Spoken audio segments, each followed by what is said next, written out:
سمجھا، مجھے علم نہیں ہے کب ہوگا، تو اس وقت کیا جواب ہوگا ہمارے سامنے؟ اپنے ضمیر میں بھی جھانکیے کہ ہم نے اگر تحفظ کیا ہے حقوق کا، اور آج ان کے تو خزانے صرف ہوئے اس بات پر کہ بازاری لوگوں کو ہمارے ساتھ بٹھائیں اور برابر کریں. ہم نے صرف عنایت امام زمانہ کی روشنی میں ہم چلے ہیں. آج ہم قومی دھارے میں ہیں. کوئی قومی کنونشن ہو، آل پارٹیز ہو، کوئی اتحاد و وحدت کی کانفرنس ہو، ہمارے بغیر مکمل نہیں ہوتی. اور وہ لوگ جن کو ہمارے ساتھ بٹھانا چاہتے ہیں، ڈھونڈ انہیں چراغ روغ زیبا لے کر کہیں نظر نہیں آتے ہیں. وہ ہم نے کوئی پیسہ نہیں صرف کیا اس کے اوپر. اپنی حکمت، الحکمت ضالۃ المومن، دانائی مومن کی گمشدہ متاع ہے. دانائی سے اگر کام لیا جائے تو قوموں کی زندگی، قوموں کے حقوق کا تحفظ کیا جا سکتا ہے. نادان قوم کو ڈبوتا ہے اور غرق کرتا ہے.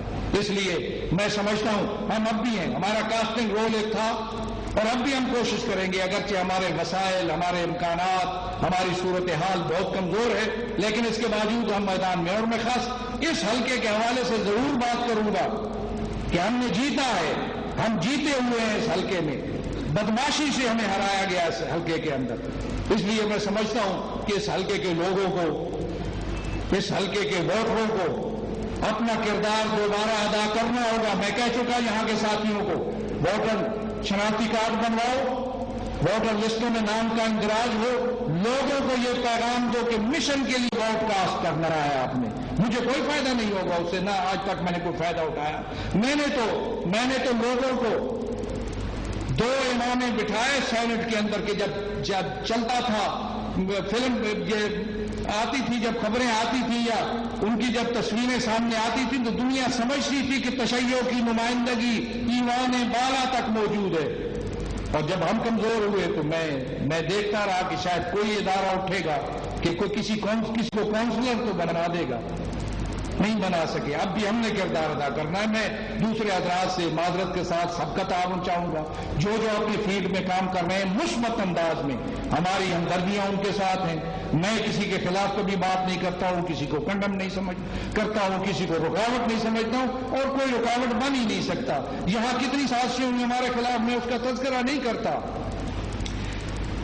بیرونی اور اندرونی کتنی سازشیں کی گئیں، اور ہم بڑے اعتماد سے اس وقت بھی موجود تھے، اس سے زیادہ اعتماد سے اب موجود ہیں. اس لیے کہ نہ ہم نے قومی مفاد کے ساتھ غداری کی ہے، نہ قومی مسلطوں کو ضائع ہونے دیا ہے.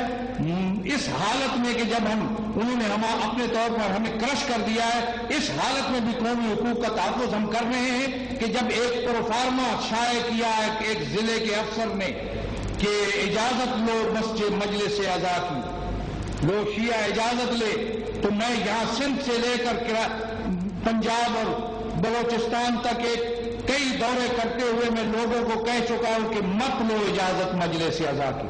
مجلس اعضا کو کوئی قانون روک نہیں سکتا، اجازت لینے والا کوتاہی کرے گا.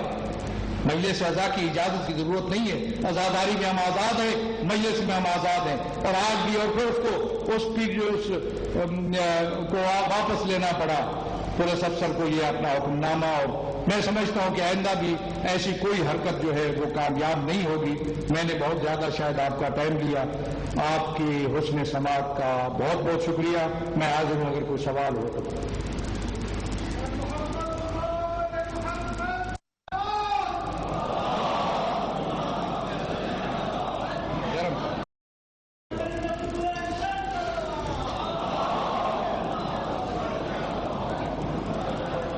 خوشنودی امام زمانہ بآواز بلند تر سلوات.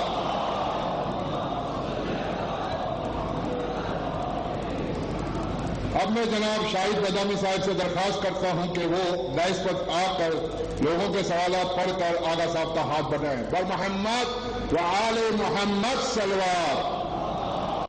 کافی سوالات تھے. میں نے کوشش یہ کی ہے کہ ان سوالات کو لیا جائے کہ جو ٹاپک سے ریلیٹڈ ہے. جو ٹاپک سے ریلیٹڈ نہیں ہے ان کو ظاہر ہے کہ ہمیں چھوڑنا ہوگا، چونکہ سوالات کی تعداد کافی زیادہ ہے اور وقت میرا خیال ہے کہ بہت زیادہ ہو چکا ہے. ہم کوشش کریں گے کہ جو سوالات ہیں ان کو زیادہ سے زیادہ انٹرٹین کریں. اب یہ جو ہے وہ ظاہر ہے کہ پھر بھی آغا صاحب پر منحصر ہے. اگر آپ کوئی سوال ایسا سمجھتے ہیں کہ جو مناسب نہیں ہے، جس کا جواب دینا آپ نہ چاہیں، آپ بالکل جو ہے وہ اس کو آپ اسکپ کر سکتے ہیں. پر محمد و آل محمد صلوات.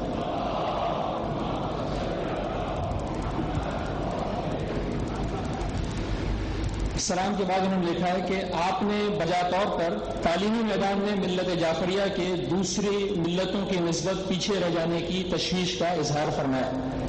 اس ضمن میں ایک مشکل جو گزشتہ چند سالوں میں سامنے آئی ہے وہ ہماری ملت کے اس شعبے میں سرکردہ افراد کی آغا خان ایجوکیشن بورڈ سے مرعوبیت ہے. ہماری ملت کے اسکولوں کو بھی اب آغا خان بورڈ کے حوالے کیا جا رہا ہے. آغا خان بورڈ کا سلیبس ماں اسلامیات پڑھائی جانے لگی ہے. کیا آپ کے خیال میں یہ رجحان درست ہے؟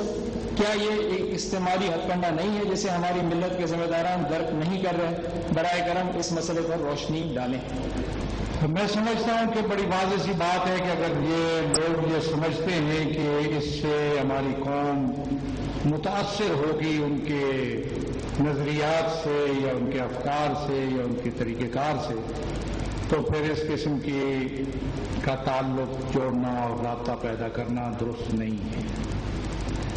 تمام شیعہ تنظیموں کو یکجا کرنے اور اجتماعیت پیدا کرنے کے لیے آپ کیا رائے حل پیش کرتے ہیں اور شیعہ یونٹی کے لیے آپ نے کیا کوئی اقدامات کیے ہیں؟ بیان کیجیے. اس کے لیے ایک اقدام ہوا تھا لاہور میں رابطہ کمیٹی کے حوالے سے، تو اس میں ہم بھی شامل ہیں اور ہر ایسا اتحاد کا اقدام جو شیعہ گروہوں کو آپس میں جمع کرنے کے لیے ہوگا اس میں ہم حمایت میں ہیں، ہم ساتھ دیں گے، تعاون کریں گے.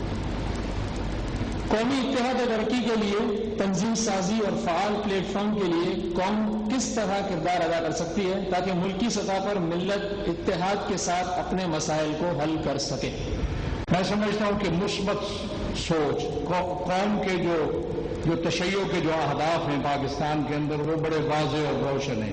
ان اہداف پہ، ان مقاصد پہ ہمیں متحد ہو جانا چاہیے اور متحد ہو کر اس کے لیے مل کر ہمیں کام کرنا چاہیے.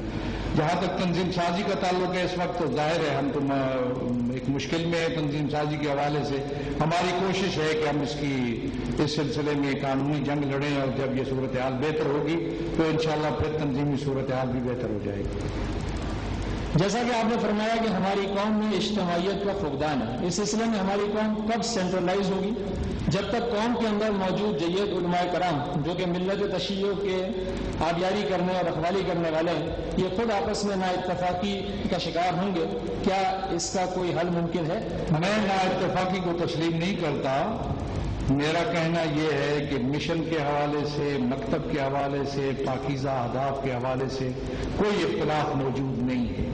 اگر اختلاف ہے آگے بڑھنے کا یا پیچھے ہٹنے کا تو اس کو حل کیا جا سکتا ہے. البتہ ہماری ذمہ داری بنتی ہے کہ ہم ایک ہم آہنگی قومی اداروں میں اور قومی جو گروہ ہیں جو میدان میں کام کر رہے ہیں ان کے اندر ایک ارتباط، ایک ہم آہنگی، تبادلہ افکار، ایک دوسرے سے استفادہ کرنا، اس کے لیے کوشش کریں اور یہ کوششیں ہم کر رہے ہیں. جناب محترم، آپ نے اپنی تقریر میں شمالی علاقہ جات کا ذکر کیا. اس سلسلے میں ایک بات کرنا چاہتا ہوں، وہ ہے کہ آغا خان فاؤنڈیشن کافی کام کر رہی ہے. یہ سرمایہ کاری میں سمجھتا ہوں بلا وجہ نہیں. آغا خان کا تعلق کہاں تک ہے آپ باخبر ہوں گے. کیا ہمیں وہ سرمایہ کاری کی ضرورت نہیں؟ میں آپ سے درخواست کرتا ہوں کہ آپ لوگوں کو راغب کریں شمالی علاقہ جات میں سرمایہ کاری کرنے کی. بالکل میں راغب کا میں عرض کروں گا کہ لوگ وہاں سرمایہ کاری کریں. اور آپ کے علم میں ہے کہ ہم نے بہت بڑی سرمایہ کاری کی شمالی علاقہ جات کے اندر، جس کی تفصیل میں نہیں بتا سکتا ہوں. شمالی علاقہ جات کے لوگ جانتے ہیں اور جگہ جگہ پہ اس کے اثرات اب بھی موجود ہیں. اور پھر بھی ہمیں موقع ملا رہا تو ہم انشاءاللہ وہاں سرمایہ کاری کریں گے. اور اسی سرمایہ کاری کو روکنے کے لیے ایک وجہ یہ بھی بنی ہمیں ممنوع قرار دینے کی، تاکہ ہم وہاں اپنا کردار نہ ادا کر سکیں.